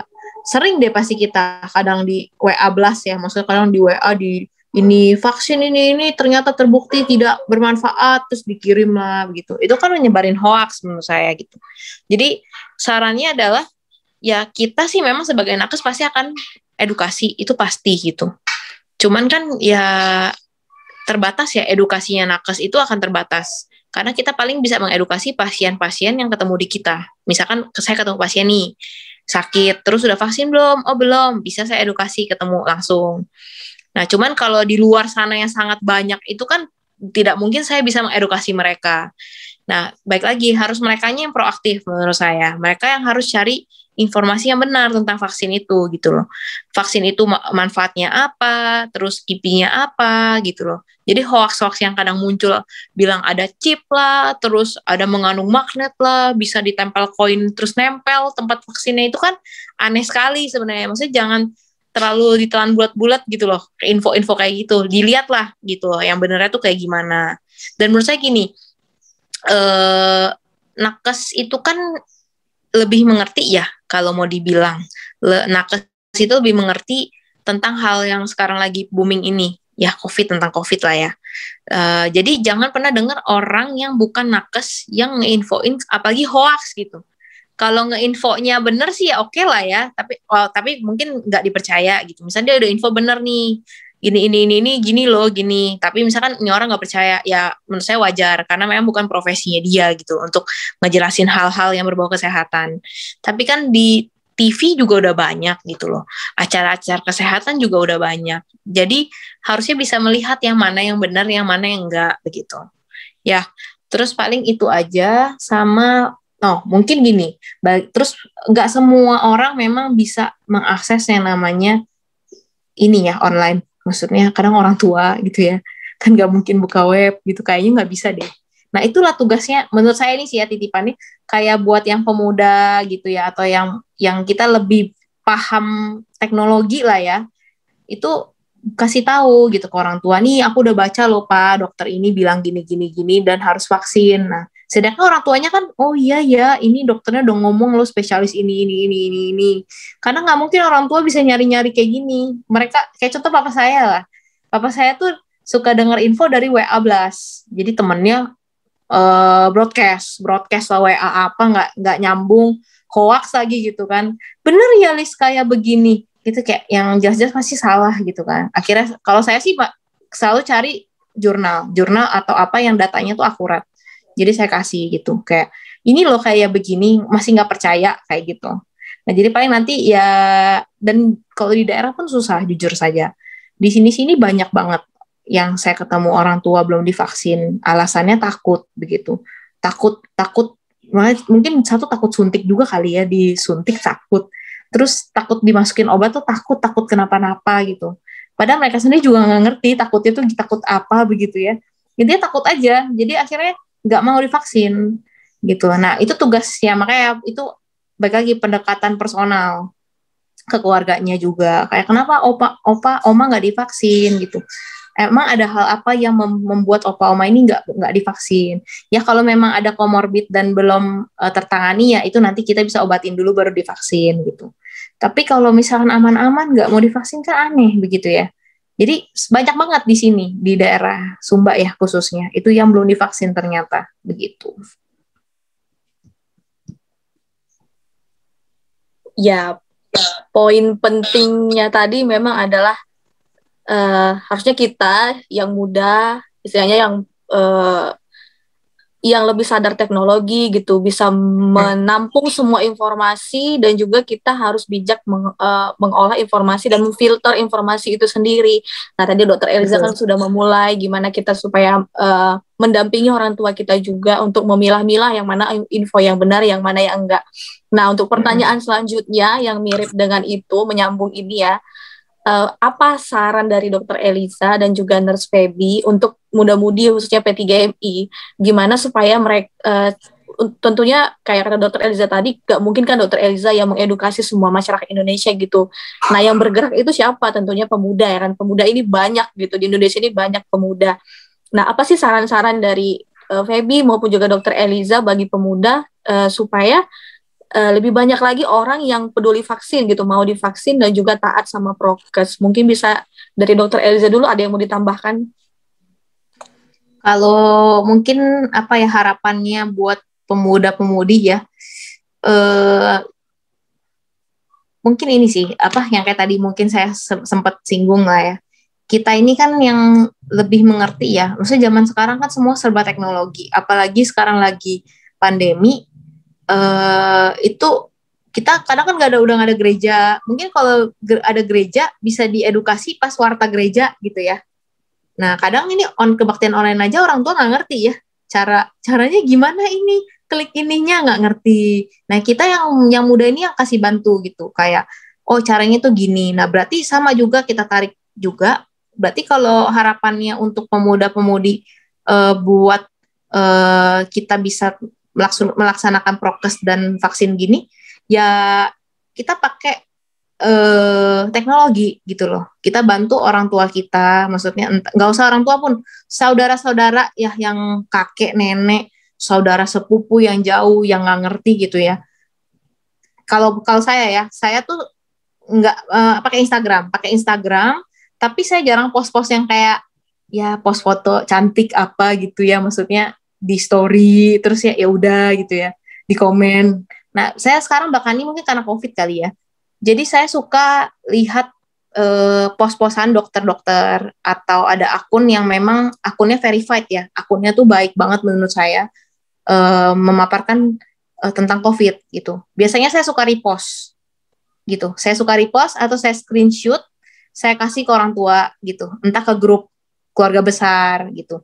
Jadi intinya supaya kita bisa jadi saluran informasi gitu loh. Karena informasi itu sangat penting menurut saya. Kadang kan orang, ya itu makanya tadi saya bilang, hoax itu bisa bikin orang nggak mau divaksin gitu kan. Dan menurut saya vaksin itu penting. Nah jadi gimana caranya kita bisa bantu? Ya berarti kita harus kasih informasi yang benar supaya orang mau divaksin gitu. Nah pemuda-pemudi kan lebih paham teknologi, inteleknya jauh pasti lebih ngerti lah ya, YouTube lah, Instagram, Facebook, gitu kan ada, pasti ada, saya yakin nggak mungkin yang nggak ada. Minimal WA pasti ada gitu. Nah WA itu kan kita bisa kayak post di story WA kita gitu, kayak tentang jenis vaksin, apa sih kipinya, dan itu nggak harus kita jadi dokter gitu, nggak harus saya dokter atau Kak Feby seorang perawat yang ngepost itu. Orang biasa pun boleh begitu loh.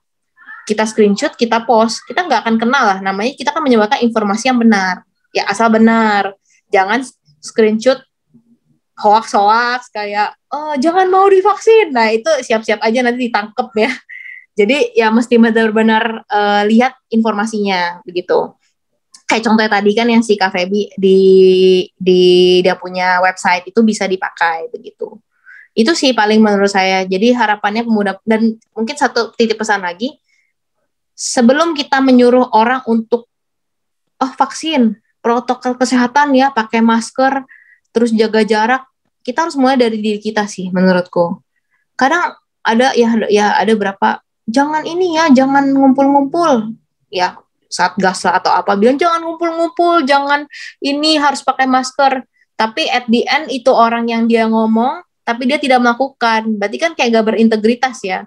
Dia suruh orang lakuin ini, tapi dia sendiri tidak lakuin gitu. Menurut saya harusnya pemuda-pemudi ya, terlebih nih kita kan lagi bahasnya tentang yang pemuda-pemudi metodis ya. Nah itu, jadi kita harus terapkan dulu protokol kesehatan gitu. Kita kasih contoh yang baik gitu. Bukannya buat biar sombong jadi model, bukan. Itu kan memang kewajiban kita gitu loh, sebagai masyarakat Indonesia baik, sebagai anak Tuhan gitu, kita harus kasih contoh yang baik juga begitu menurutku. Pakai masker juga jangan di sini, jangan di dagu, pakainya di sini. Kadang kan banyak tuh yang taruh di sini, banyak banget di sini juga kayak gitu kok, banyak banget. Terus kalau udah ketemu kongko-kongko biasa lah ya, ke kafe kemana itu masih ada buka masker gitu kan ya. Ya ya namanya makan sih, makan ya pasti buka masker. Cuman minimal ya satu meja jaga jarak lah, agak jauh gitu. Itu ya paling. Dan ditambah kita kan memang harus vaksin. Jadi jangan pemuda-pemudinya sendiri udah loyo duluan, udah nggak mau divaksin. Gimana dia mau mengedukasi orang tua atau orang yang lebih tua atau yang dituakan di rumahnya begitu. Gitu sih. Ya. Kalau Feby ada yang mau ditambahin nggak selain daripada yang Dokter Eliza? Udah paket lengkap banget itu kayak Dokter Eliza kan. Kayak KFC aja. Aduh, nyebut merek. Oh iya, nggak boleh. Ya, nanti. Harapannya untuk pemuda-pemudi, khususnya untuk pemuda-pemudi metodis, dimanapun kalian berada, ya benar, tetap jaga prokesnya, jadi role model dulu. Terus kalau benar nggak harus jadi nakes untuk membawa keluarga kita vaksin. Berharap yang lebih pemuda-pemudi ini lebih aktif, cari tahu dan membantu orang tua kita, keluarga kita untuk mengerti kayak gitu. Jadi dengan bahasa mereka, karena kan tahulah orang tua kita kadang nggak semuanya sarjana ya kan, ya bantu dengan bahasa yang mereka ngerti. Jangan jadi berantem ya. Jadi kamu ngajarin saya, nanti orang tua jadi begitu ya. Kamu ngajarin saya hidup udah lebih lama, jangan kayak gitu ya. Ya benar-benar pakai bahasa yang benar-benar dikemas dengan bahasa yang mereka ngerti. Jangan sampai jadi salah nangkep juga mereka kayak gitu. Dan kita juga kan bisa seperti Dokter Eliza, ya benar kita sama-sama cari tahu kebenarannya dari media sosial. Kalau misalnya ada yang kurang nggak paham nih, kurang tahu, bener nggak nih ya? Nggak apa-apa nanya ke saya kalau yang punya nomor saya, atau yang punya nomor Dokter Eliza, atau ke teman-teman yang punya kenalan nakes. Ini bener nggak beritanya? Ini bener nggak kayak gini, begini-begini? Oh iya bener. Oh barulah itu kita kasih tahu ke orang tua kita, ke keluarga kita, kayak gitu. Untuk memvalidasi kebenaran kan. Nggak harus jadi nakes loh, ya kan? Untuk membantu mencegah pengurangan COVID ini kayak gitu. Dan untuk selebihnya udah lengkap sih sama Dokter Eliza tadi semua ya. Iya, yang pasti kita jadi role model dulu, berintegritas untuk melakukan semuanya sebagai pemuda biar dicontoh yang lain, terus mengedarkan informasi yang benar. Kalaupun kita belum pasti itu benar apa enggak, bisa divalidasi ke saudara ataupun teman-teman kita yang nakes, karena pasti punya, nggak sekarang sih nggak mungkin nggak punya ya teman ataupun saudara yang nakes gitu. Nah, pertanyaan yang terakhir mungkin ini singkat aja, apa sih harapannya untuk bangsa Indonesia gitu, terutama untuk pandemi ini yang belum selesai gitu kan? Apa harapannya dari Dokter Eliza dan dari Feby? Bisa dari Feby dulu.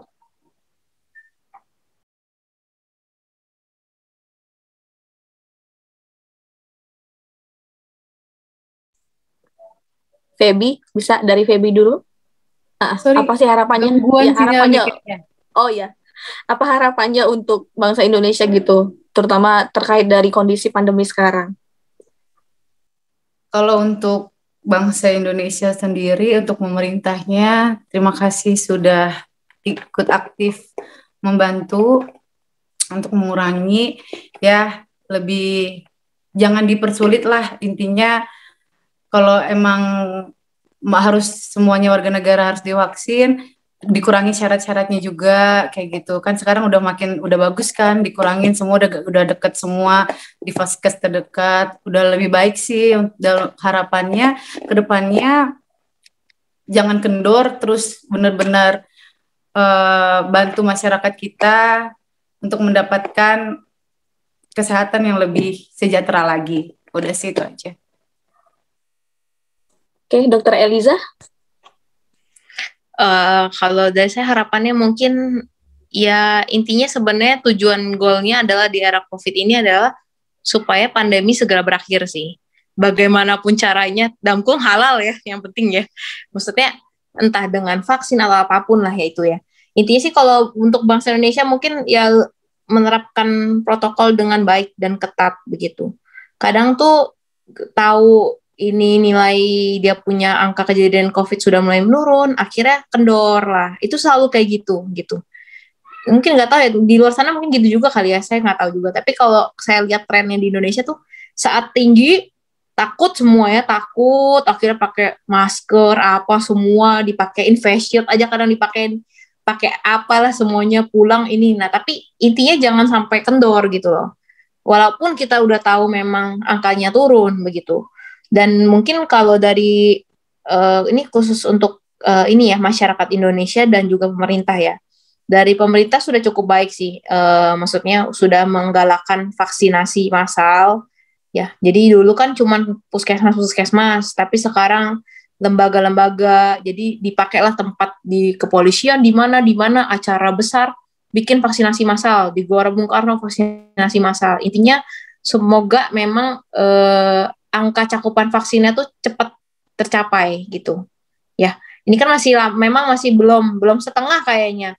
Intinya semoga secepat mungkin semua masyarakat Indonesia bisa tervaksin gitu, dan juga ya semoga angka COVID-nya ini menurun begitu. Gitu sih dari saya ya, dan semoga kita semua tetap sehat gitu dalam menjalani kehidupan kita di era pandemi COVID ini. Itu aja sih mungkin harapannya gitu. Terima kasih untuk Nurse Feby, Dr. Eliza yang sudah menyampaikan begitu banyak hal terkait dengan pandemi, prokes maupun vaksin pada malam hari ini, dan aku rasa informasinya sudah cukup lengkap dan detail. Nah, sebelum closing statement dari Dr. Eliza dan juga dari Nurse Feby, mungkin teman-teman yang ada di dalam ruang Zoom ini ada yang ingin menyampaikan pertanyaan, kami persilahkan untuk teman-teman.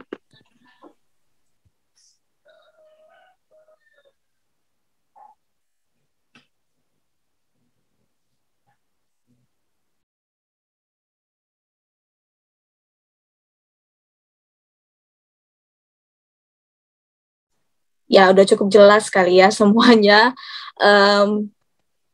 Oke, kalau nggak ada pertanyaan dari teman-teman, Dr. Eliza bisa closing statement kita untuk menutup sesi pertanyaan pada malam hari ini.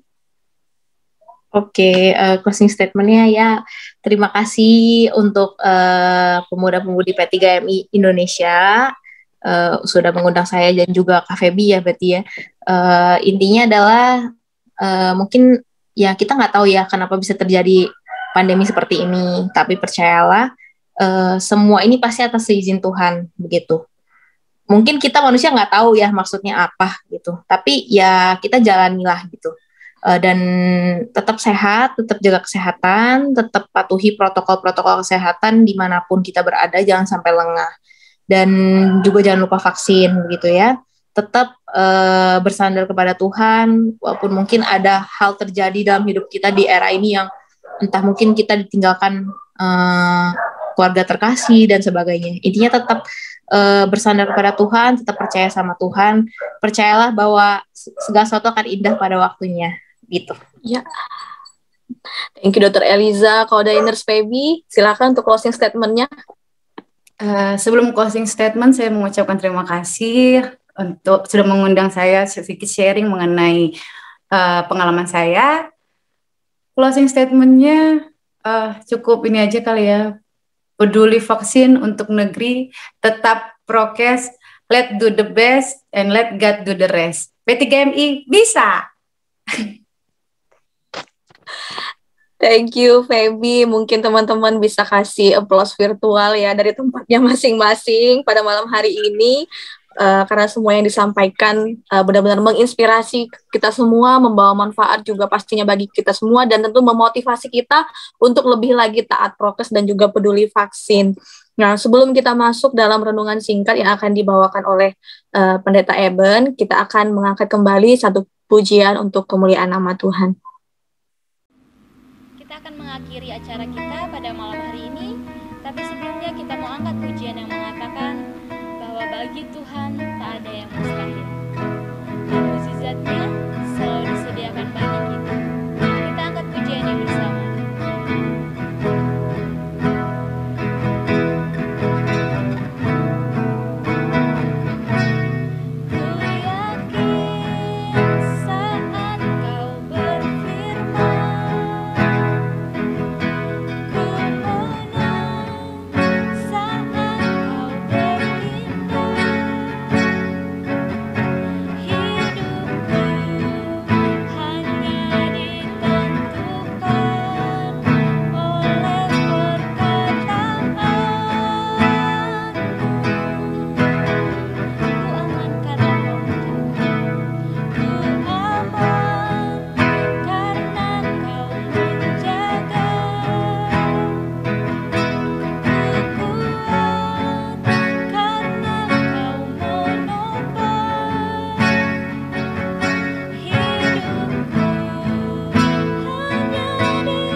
kasih. Selamat malam buat kita semua, teman-teman.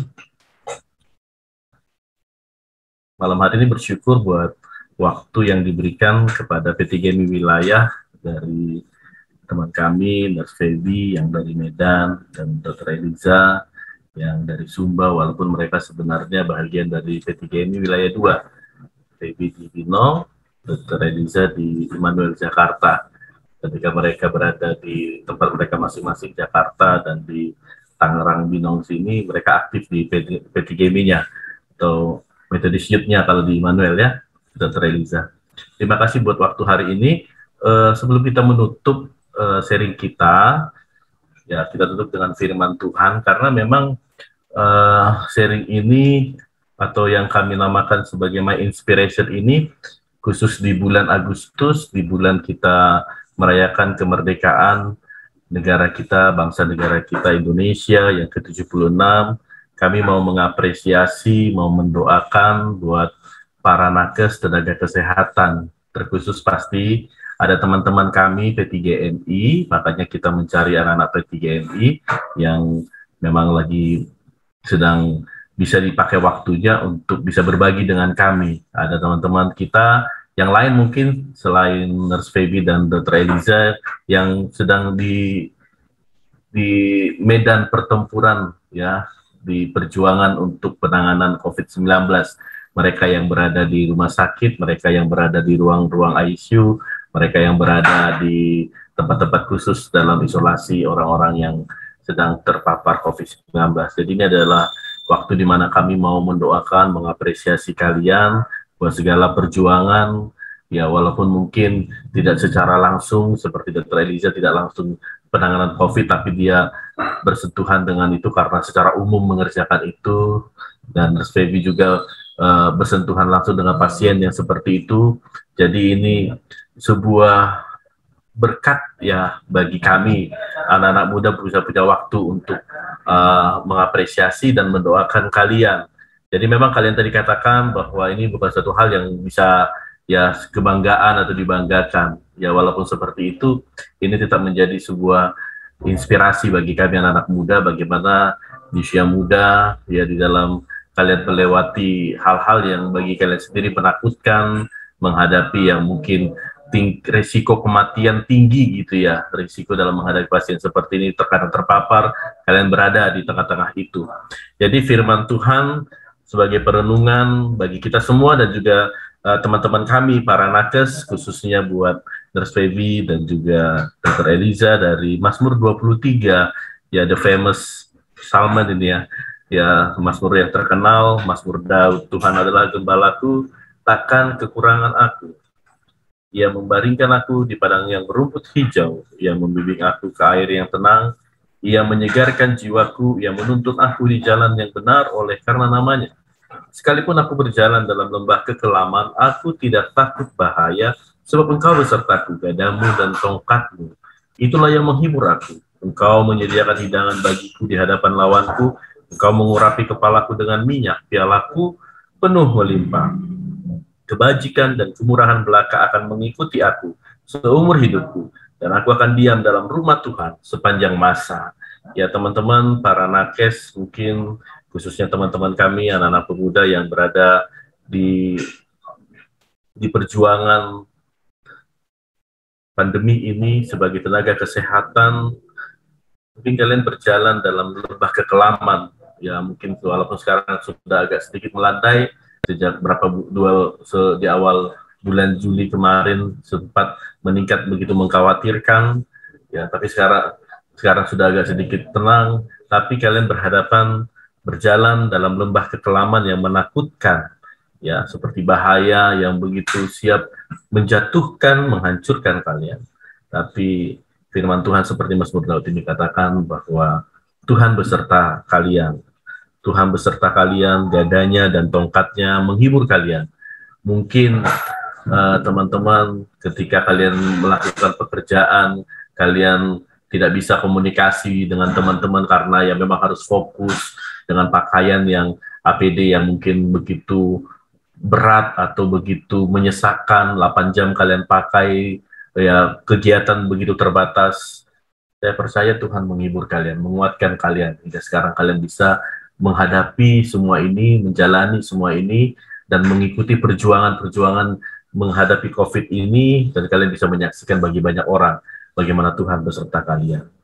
Jadi itulah yang menginspirasi kami sebagai anak-anak muda melihat teman-teman kami berjuang, karena Tuhan telah letakkan kemampuan kepada kalian melalui pendidikan yang kalian ikuti selama ini, baik sebagai perawat, baik sebagai dokter. Ya, Tuhan yang meletakkan itu pada kalian, dan Tuhan pakai kalian untuk melakukan pekerjaan besar, pekerjaan yang Tuhan nyatakan di hadapan kalian, khususnya tengah-tengah bangsa dan negara kita ini. Biarlah ketika kalian akan melanjutkan pekerjaan selanjutnya, ya teman-teman kami, para nakes, anak-anak muda P3GMI sebagai nakes, ya tetaplah berjalan bersama dengan Tuhan. Kebajikan dan kemurahan Tuhan mengikuti kalian seumur hidup kalian, dan kalian tetap tinggal di dalam rumah Tuhan.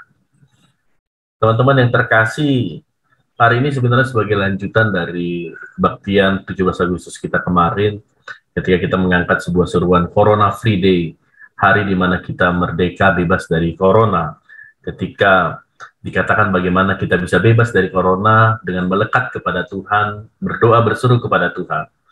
Ya, walaupun tidak tahu Corona kapan berakhirnya, ya mungkin kita sudah mendengar ada varian baru yang mengintai kita, yang juga menakutkan gitu ya, yang juga menakutkan. Tidak ada, tapi kita bisa katakan Corona itu bebas sekarang. Karena seperti pengalaman Daud ketika dia menuliskan Mazmur ini, dia menuliskannya bukan pada saat itu dia menuliskannya, tapi bagaimana dia menuliskan penyertaan Tuhan itu dia rasakan gitu ya. Dia saksikan penyertaan Tuhan itu dia tuliskan. Dan bagaimana juga kita di tengah-tengah kondisi kita yang tidak tahu kapan, kita bisa bermazmur, memuji Tuhan. Corona Free Day, ya, hari di mana Corona ini bebas pergi dari kita, yang memberikan kita ketakutan, yang memberikan kita kegelisahan. Hari ini juga teman-teman yang terkasih, kita sebagai sebuah persekutuan, khususnya P3GMI, wilayah 2, mau mengajak sungguh teman-teman seperti yang tadi diseringkan oleh teman-teman kita, Fevi dan Elisa, bagaimana kita sebagai kaum muda ikut berperan aktif dalam penanggulangan pandemi COVID-19 ini. Ya, ada 3 sebenarnya gerakan yang bisa kita lakukan, baik di tingkat wilayah, distrik, maupun lokal, teman-teman.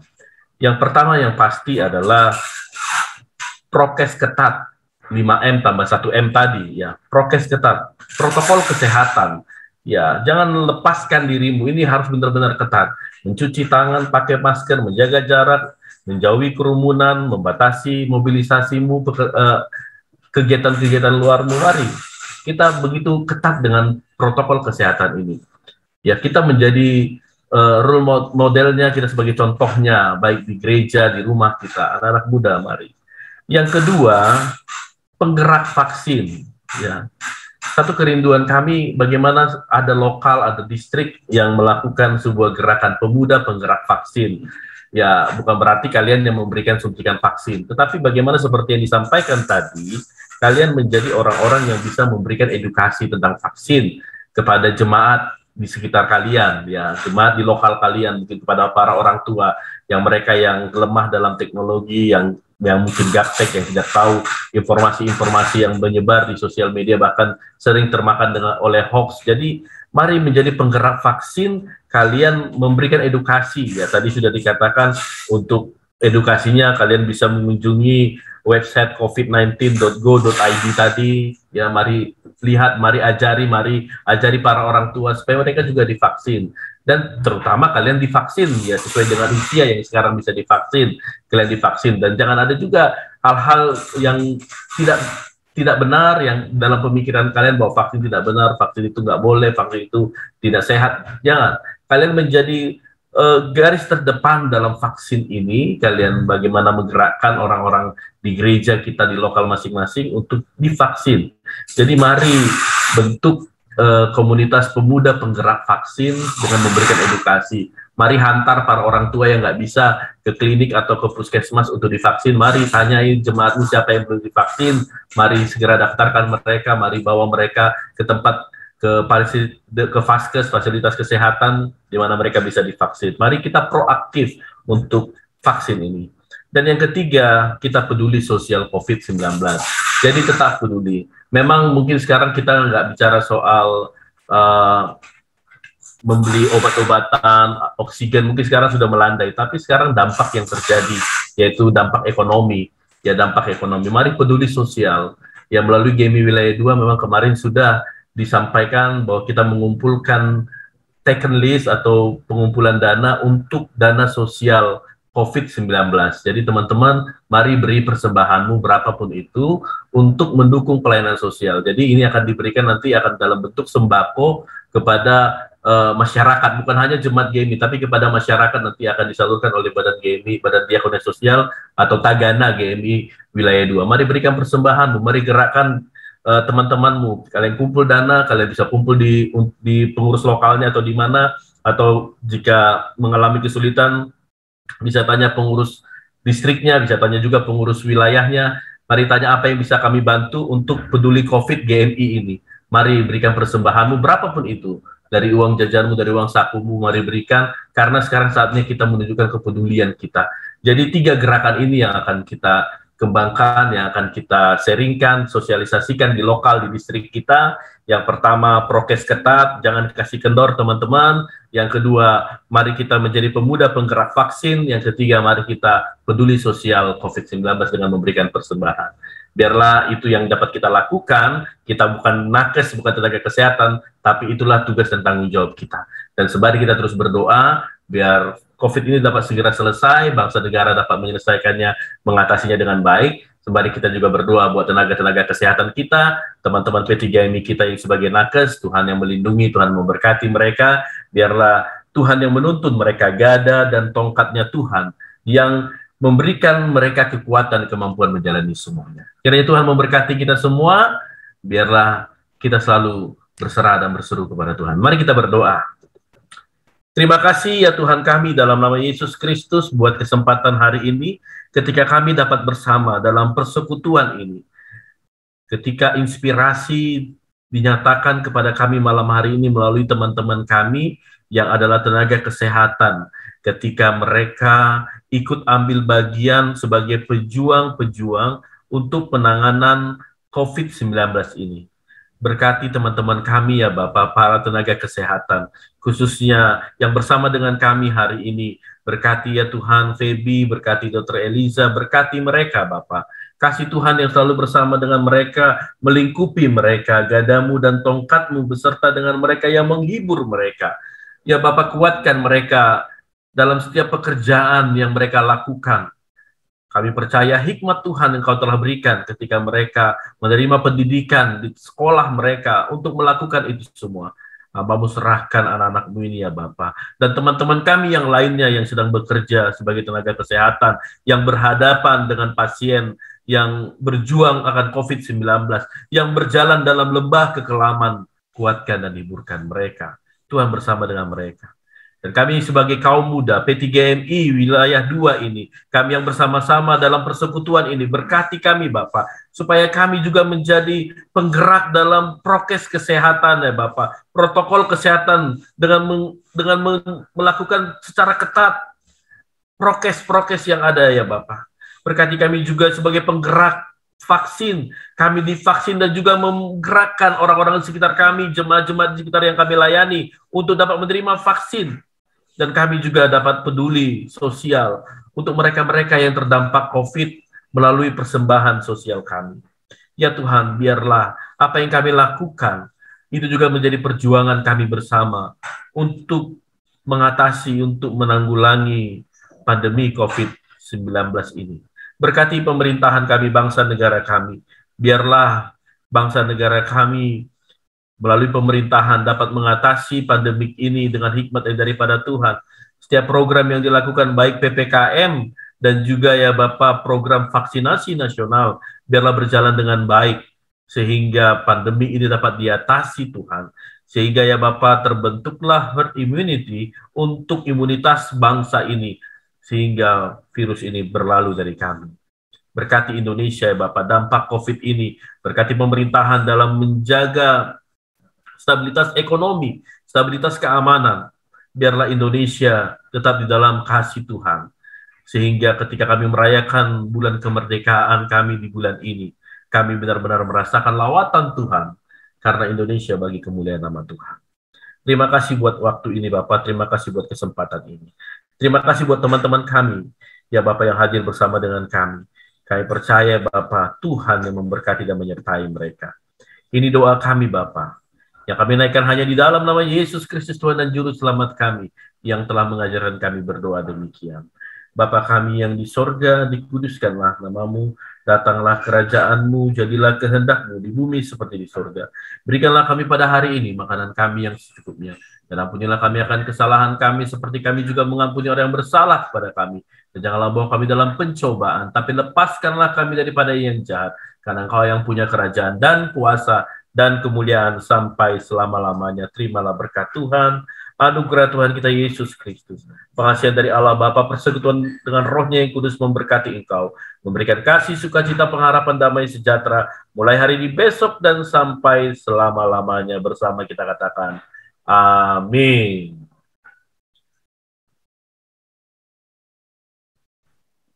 Terima kasih Bang Eben. Sekali lagi terima kasih untuk narasumber kita yang begitu istimewa dan menginspirasi pada malam hari ini, Dr. Eliza dan juga Nurse Feby Cynthia Sihombing. Terima kasih juga untuk teman-teman yang sudah hadir baik di dalam ruangan Zoom ini maupun juga melalui YouTube My Pileo. Terima kasih semuanya. Tetaplah menjadi pemuda yang taat prokes dan juga mampu menggerakkan orang-orang di sekitar kita, keluarga kita, saudara kita, bahkan jemaat yang ada di gereja kita untuk mau divaksin. Terima kasih. Selamat malam. Sampai bertemu dalam tayangan My Pillow selanjutnya. Tuhan memberkati.